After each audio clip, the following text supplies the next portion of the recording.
Arctic में एक group workers एक जमी हुई गुफा के अंदर खुदाई कर रहे थे। अचानक उन्हें बर्फ के अंदर कुछ फंसा हुआ दिखाई दिया। उन्होंने एक बड़ा ब्लॉक काटकर उस चीज को निकाला और हेलीकॉप्टर से उसे लैब भेज दिया। लैब में वैज्ञानिकों ने तुरंत खुदाई कंपनी को फैक्स भेजा, जिसमें उन्होंने बताया कि एक बहुत बड़ी पुरातात्विक खोज हुई है और खुदाई रोकने की अनुरोध की। इसके बाद उन्होंने एक विशेषज्ञ को बुलाया जो उस बर्फ के ब्लॉक के अंदर मौजूद चीज का अध्ययन कर सके। कुछ देर बाद मानवशास्त्री स्टैनली लैब पहुंचे। स्टैनली एक डॉक्टर थे जिन्हें आर्कटिक के बारे में गहरी जानकारी थी, क्योंकि वे एस्किमो की इतिहास और संस्कृति का अध्ययन करते रहे थे। स्टैनली की मुलाकात डॉक्टर डाइने और अन्य वैज्ञानिकों से हुई। उन्हें लगा कि बर्फ के अंदर कोई प्राचीन जानवर है। डाइने ने उन्हें याद दिलाया कि 1898 में रूसियों ने एक मैमथ पाया था जिसके सेल्स अब भी जीवित थे, इसलिए उन्हें अपनी खोज से बहुत उम्मीद थी। ग्रुप ने लेजर का उपयोग करके बर्फ के ब्लॉक को धीरे धीरे परत दर परत काटना शुरू किया ताकि अंदर की चीज को नुकसान न पहुंचे।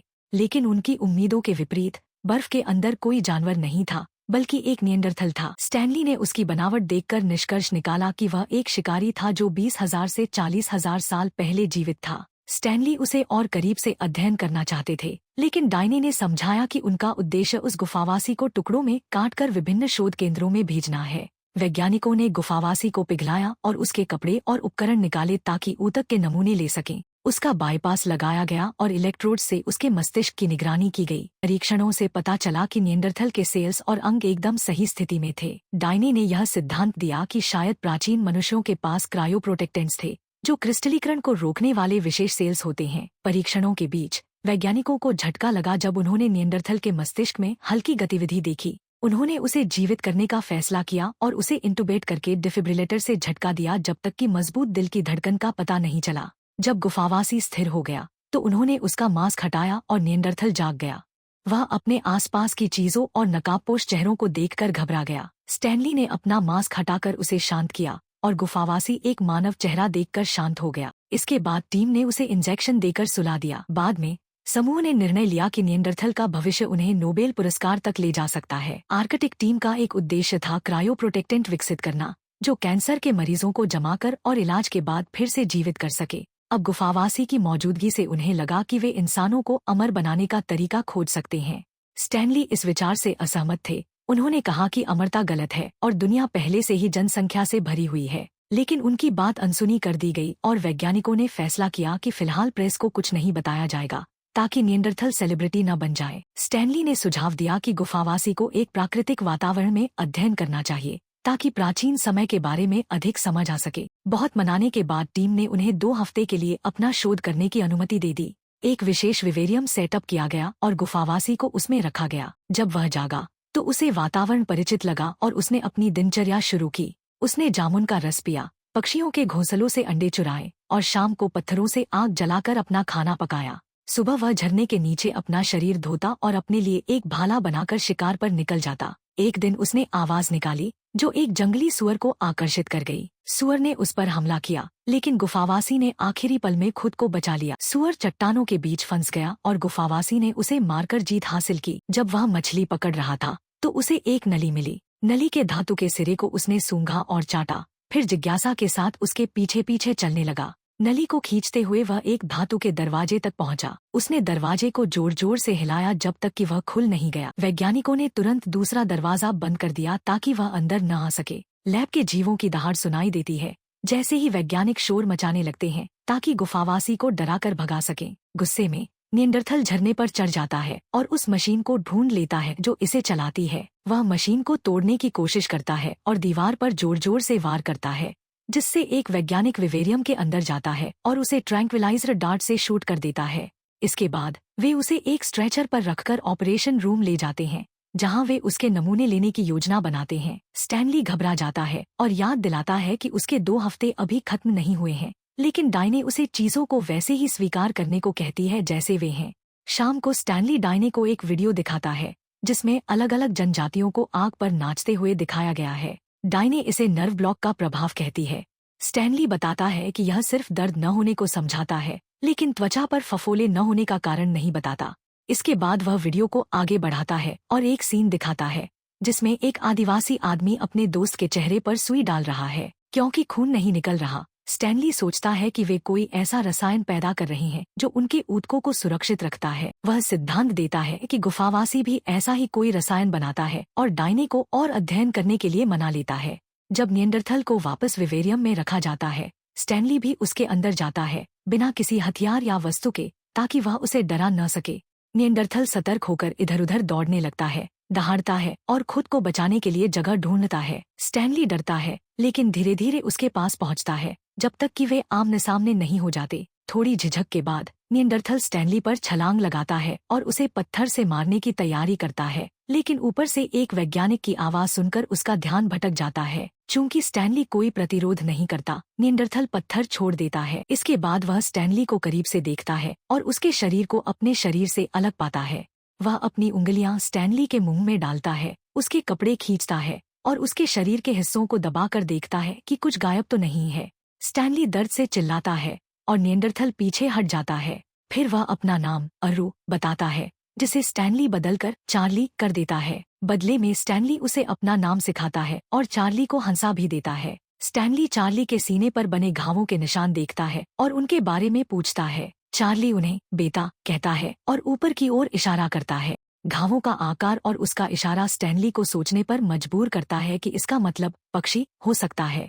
चार्ली स्टैनली का क्रॉस वाला हार चुरा लेता है और उसे काटने के बाद कुछ शब्द दोहराने लगता है और अपने हाथों से इशारे करता है, लेकिन स्टैनली समझ नहीं पाता कि वह क्या कहने की कोशिश कर रहा है। अगले दिन भाषाविद मेबल आती है और स्टैनली उसे गुफावासी के साथ बातचीत का रिकॉर्डिंग दिखाता है, लेकिन मेबल को उसे पूरी तरह समझने के लिए और डेटा चाहिए। इसके बाद स्टैनली चार्ली के साथ समय बिताने लगता है और उसकी भाषा में चट्टान, मेंढक और हड्डी जैसे सरल शब्द सीखता है। चार्ली भी उसे अपना खाना साझा करता है।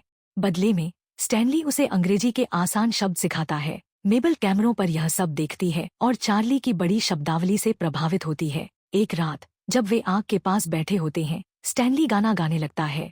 चार्ली को यह पसंद आता है और वह स्टैनली को गाते रहने के लिए प्रोत्साहित करता है। अपने खाने की हड्डियों से खेलते हुए चार्ली खुश होकर आवाजें निकालता है और गाने में उसका साथ देता है। कुछ समय बाद वैज्ञानिक फिर से चार्ली को सुला देते हैं ताकि नए प्रयोगों के लिए उसके और सैंपल्स ले सकें। उसे एक विशेष चैम्बर में रखा जाता है जिसमें बहुत कम तापमान होता है। इसका उद्देश्य यह है कि क्रायोप्रोटेक्टेंट्स सक्रिय हो जाएं और उनका एक्सट्रैक्शन आसान हो सके। स्टैनली बार बार विरोध करता है और कहता है कि यह सब चार्ली को मार रहा है और उसके साथ लैब के जानवर जैसा व्यवहार करना गलत है। धीरे धीरे चार्ली की दिल की धड़कन धीमी होने लगती है और वैज्ञानिक मजबूर होकर उसे चैम्बर से बाहर निकालते हैं।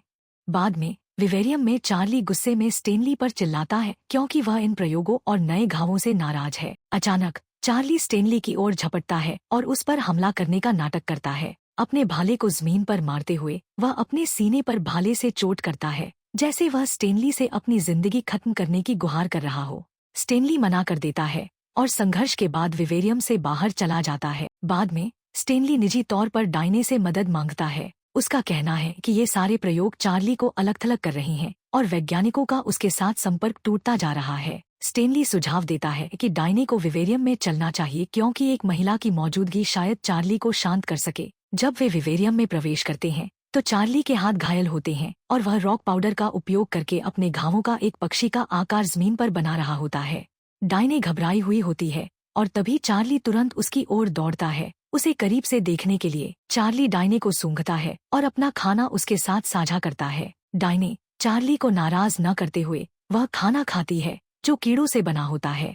थोड़ा दोस्ताना व्यवहार करते हुए चार्ली डायने को छूने की कोशिश करता है, लेकिन फिर वह उसकी कमर को देखने की कोशिश करता है। स्टैनली तुरंत हस्तक्षेप करता है और दोनों के बीच चिल्लाने की स्थिति बन जाती है। स्टैनली को मेरा का निएंडरथल शब्द इस्तेमाल करना पड़ता है ताकि चार्ली पीछे हट जाए। फिर चार्ली अपनी गुफा से कुछ वस्तुएं लाता है और उन्हें डायने के बदले आदान प्रदान करने की कोशिश करता है, लेकिन स्टैनली उसे मना कर देता है। डायने को देखकर चार्ली उदास हो जाता है और बार बार एक ही शब्द दोहराने लगता है। जब मेबल इसका विश्लेषण करती है तो उसे लगता है कि उसने चार्ली का महिला के लिए शब्द खोज लिया है, लेकिन एक और बात है जिसे वह अभी तक समझ नहीं पाई। स्टैनली और डायने चार्ली से उन शब्दों का मतलब समझने की कोशिश करते हैं और चार्ली जमीन पर चित्र बनाकर समझाता है कि उसकी पत्नी और बच्चे हुआ करते थे। चार्ली और भी परेशान हो जाता है और अपने परिवार के बारे में पूछता है। डायने को समझ आता है कि वह अपने परिवार के बारे में कहाँ है पूछ रहा है। इस पल को एक हेलीकॉप्टर की आवाज बाधित करती है, क्योंकि विवेरियम की छत कांच की बनी होती है। चार्ली हेलीकॉप्टर देखकर डर जाता है। वह चट्टानों पर चढ़ता है और बार बार बेटा पक्षी चिल्लाता है। वैज्ञानिक तुरंत हेलीकॉप्टर को वहां से जाने के लिए कहते हैं, लेकिन चार्ली शांत नहीं होता। वह विवेरियम के शीर्ष तक पहुंचकर जोर जोर से बेटा चिल्लाने लगता है। कुछ समय बाद स्टेनली एक एस्किमो जनजाति के पास जाता है और उनसे चार्ली द्वारा बोले गए शब्द साझा करता है। समूह उन शब्दों को पहचान लेता है। स्टेनली दौड़ते हुए लैब वापस आता है और डायने से अपनी खोज साझा करता है। बेटा सेडना को संदर्भित करता है, जो एक बड़े पक्षी की कहानी है जिसे भगवान का संदेशवाहक माना जाता है और जो इंसानों को उनके व्यवहार के अनुसार स्वर्ग या नर्क ले जाता है। स्टेनली यह थ्योराइज करता है कि चार्ली की जनजाति चुंबकीय ध्रुव के पलटने की वजह से विलुप्त हो गई थी, जिसने पूरे क्षेत्र के जानवरों को खत्म कर दिया। चार्ली को लगा कि यह भगवान की सजा है और वह ड्रीम वॉक पर निकल गया, यानी पक्षी को ढूंढकर खुद को बलिदान करने के लिए, ताकि जानवर वापस आ सकें। अब चार्ली हेलीकॉप्टर को सेडना समझता है और इसी वजह से उसे शांत करना मुश्किल है। 34 घंटे बाद चार्ली अपने सारे कपड़े, औजार और ट्रिंकेट्स पहन लेता है जो स्टेनली ने उसे दिए थे।